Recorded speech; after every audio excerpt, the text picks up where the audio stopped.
তো hello everyone, খুদে বাঙালি mini ব্লগে তোমাদের স্বাগত জানাই। তো আজকে আমি এসেছি বাংলাদেশের নারিন্দার বাড়িতে। তো চলো এই মিনি ব্লগটা তোমাদের সাথে শেয়ার করি।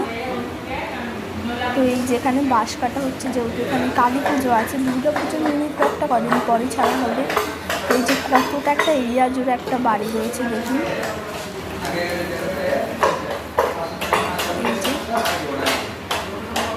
এখানে 3টে ছাগল রয়েছে বলি দেওয়ার জন্য। এই যে মন্দির, দুর্গা মন্দির, আসলে এখানে সব পুজোই হয়। মন্দির এলাকা দেখুন। ওইদিকে হচ্ছে কি শ্মশান, যে কমলা কালারের একটা আছে, ওইটা হচ্ছে শ্মশান। এই যে এটা হচ্ছে এলাকা, মন্দির এলাকা।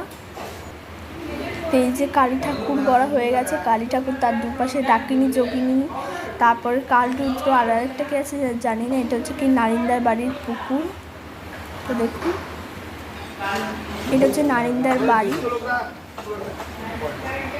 কতটা এরিয়া জুড়ে এই বাড়িটা দেখুন। এই যে 3টে ছাগল আছে, এইগুলো হচ্ছে বলি দেওয়া হবে। কালো মিশমিশে ছাগল লাগবে একবারে বলি দেওয়ার জন্য কালী পুজোয়। আজকের মতো